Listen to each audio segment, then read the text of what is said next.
YCP Kadapa MP అయినటువంటి YS Avinash రెడ్డికి supreme court భారీ ఝలకిచ్చింది. వైఎస్ వివేకానందరెడ్డి హత్య కేసులో వైఎస్ అవినాష్ రెడ్డికి సుప్రీంకోర్టు ఒక నోటీసులు జారీ చేసినటువంటి నేపథ్యంలో ఆ నోటీసుల్లో ఏముంది అనేది మనం విశ్లేషణ చేసుకుందాం. ప్రస్తుతం మనతో పాటు ఉన్నారు ప్రముఖ రాజకీయ విశ్లేషకులు కృష్ణకుమారి గారు. మేడంతో మాట్లాడదాం. మేడం నమస్తే. మేడం, వైఎస్ అవినాష్ రెడ్డికి వైఎస్ వివేకానందరెడ్డి హత్య కేసుకి సంబంధించి ఇప్పుడు సుప్రీంకోర్టు కొన్ని నోటీసులు జారీ చేయడం జరిగింది. ఏంటి మేడం ఆ నోటీసులో ఏముంది అసలు?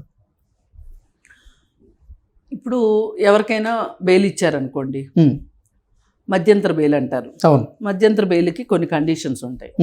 ఏమనంటే హత్యా నేరం మీద బెయిల్ కోసం ప్రయత్నించిన వ్యక్తికి ఏమని ఇస్తారంటే, నువ్వు సాక్షులను బెదిరించడానికి వీల్లేదు, సాక్ష్యాలను తారుమారు చేయడానికి వీల్లేదు, అంటే ట్యాంపరింగ్ చేయడానికి వీల్లేదు, అలాగే నువ్వు మళ్ళీ నీ పైన ఇంకొక కేసు ఎట్లాంటి హత్యానేరమో లేకపోతే ఇంకోటో ఎవరినైనా వేరే వాళ్ళని కూడా బెదిరించినట్లు కానీ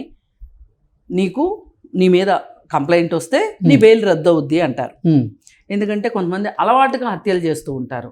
అలాంటి వాళ్ళు బెయిల్ తీసుకున్న తర్వాత కేసు విచారణకు వచ్చేలోపు ఇంకో హత్య చేసేవాళ్ళు కూడా ఉంటారు, మహానుభావులు. ఎవరో కాదు, ఇతను ఉన్నాడు కదా ఆ మధ్య స్టూడెంట్స్ ముగ్గురిని బావిలో దోసిన అతను, కార్తిక్ రెడ్డి. ఓకే. స్కూల్కి వెళ్ళే ఆడపిల్లల్ని అత్యాచారం చేసి బావిలో వేసేవాడు.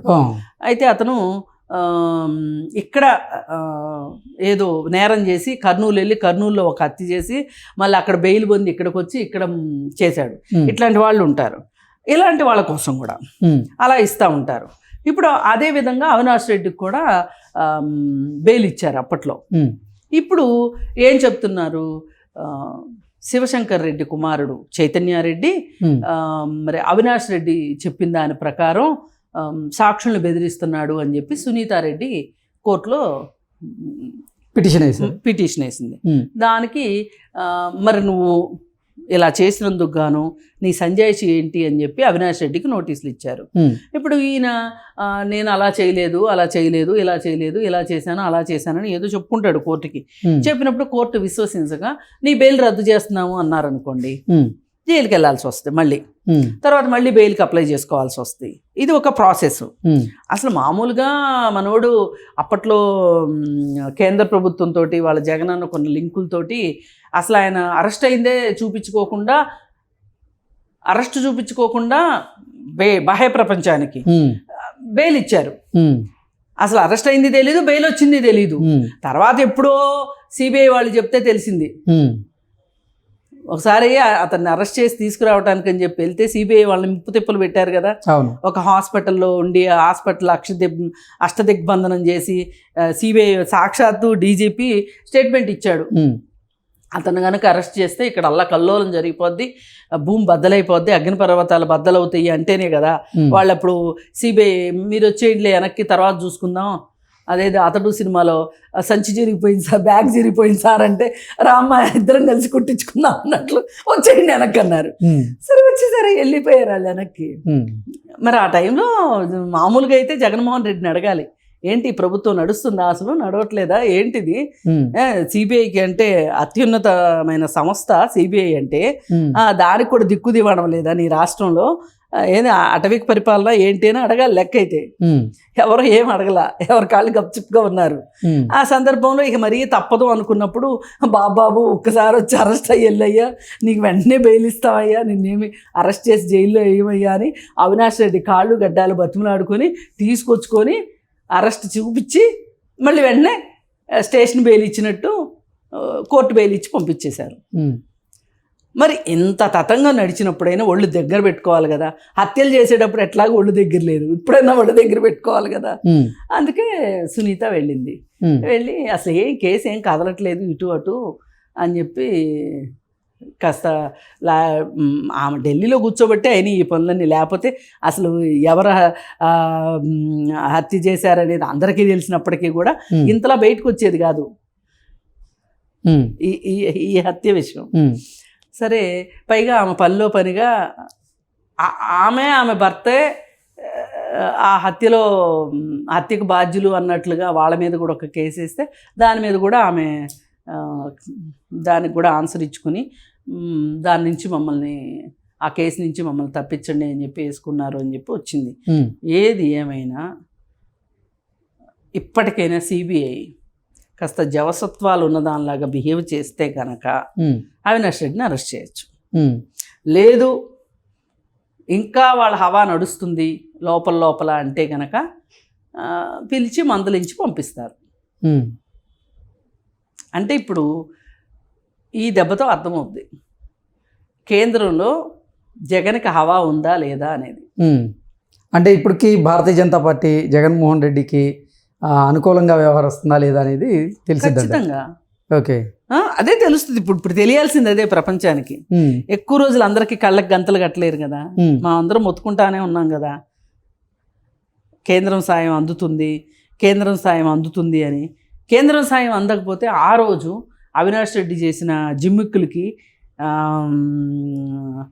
సినిమా లెవెల్ స్టోరీలకి సినిమా చేంజింగ్లానే ఉంది అది. మామూలుగా అయితే రామ్ గోపాల్ వర్మకి ఇస్తే అదే తెలుగుదేశం పార్టీలో ఎవరైనా చేస్తే ఈ పాటికి సినిమా తీసేసేవాడు రామ్ గోపాల్ వర్మ. ఆ మాదిరి స్టోరీ కదా, 2 రోజులు నడిచింది. అసలు ఇప్పుడు బెట్లు కూడా కట్టుకున్నారంట. అప్పుడు సిబిఐ అవినాష్ రెడ్డిని అరెస్ట్ చేస్తుందని కొంతమంది, చేయదని కొంతమంది. అంత స్పెక్యులేషన్ అయింది అప్పుడు ఆ రోజు. అయినా కానీ అరెస్ట్ అయితే కాలేదుగా. ఏదో దొంగతనంగా మా ఉద్యోగాలు పోతాయి బాబు అని చెప్పి ఒక్కసారి అరెస్ట్ బాబు అని చేసుకున్నారు కదా. ఏది ఏమైనా ఇప్పుడు మనం ఇలాంటి విషయాల్లో కఠినంగా లేకపోతే ప్రభుత్వాలు ఎవరికైనా ఏమనిపిస్తుంది, ఏమైనా చేయొచ్చు. ఇప్పుడు ఏంటి మేడం, సుప్రీంకోర్టు వైఎస్ అవినాష్ రెడ్డికి నోటీసులు జారీ చేసిన నేపథ్యంలో అసలు వైఎస్ వివేకానంద రెడ్డి హత్య కేసులో తర్వాత అసలు ఏం జరగబోతుంది?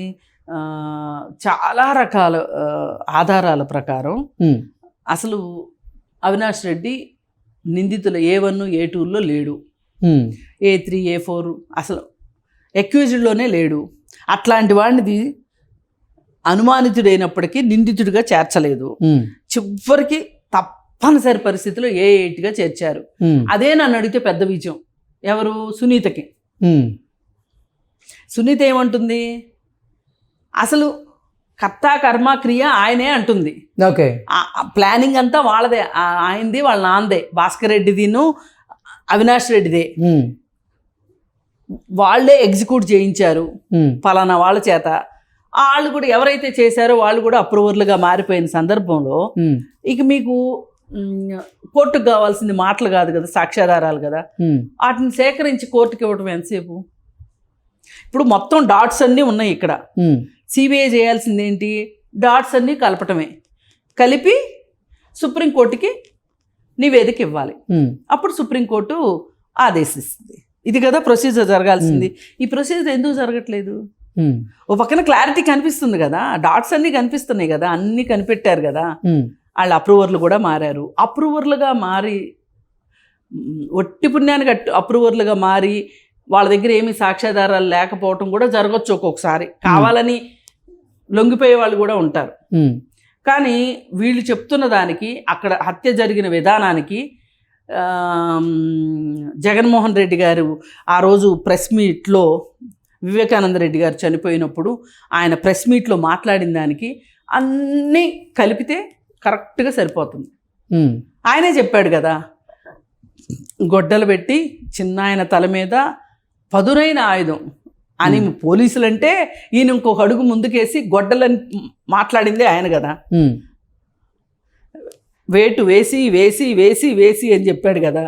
మరి ఆ వేసి వేసి వేసి అనేది ఆయన చెప్పిన దానికి, దస్తగిరి చెప్తున్న దానికి, అక్కడ ఉన్న సాక్ష్యాధారాలకి, అంటే ప్రైమ్ ఆఫ్ ఎఫెన్సీ, వీటన్నిటికీ సరిపోతుంది కదా. అసలు మీరేమీ చేయకపోతే కుట్లు ఎందుకు వేయించారు భారతీరెడ్డి వాళ్ళ ఫాదర్ తోటి? అప్పటిదాకా వయసు ఎక్కువైనా సరే అప్పటి వరకు బాగానే ఉన్న గంగిరెడ్డి గారు ఎట్లా చనిపోయారు? ఈసీ గంగిరెడ్డి నిమ్స్ హాస్పిటల్లో ఆయన రికవరీ అయ్యారు. రికవరీ అయిన తర్వాత కూడా చనిపోయే పేషెంట్లు ఉండొచ్చు. కానీ మీరు ఇన్ని చేసిన వాళ్ళు అది చేయలేదని ఎలా అనుకుంటారు? అసలు కుట్లు ఎందుకు వేయించారు అంటే ఎవరి దగ్గర సమాధానం లేదు. కుట్లు అక్కర్లేదు కదా, ఎవరో వచ్చి మర్డర్ చేశారు, మీరెందుకు కుట్లేశారు?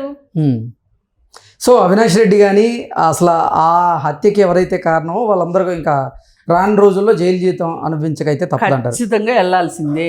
ఓకే, వెళ్ళలేదు అంటే మోడీ గారిది జగన్ గారిది ఫెవికాల్ లాంటి మైత్రి బంధం అని చెప్పుకోవచ్చు. Okay, okay madam, thank you so much. Thank you.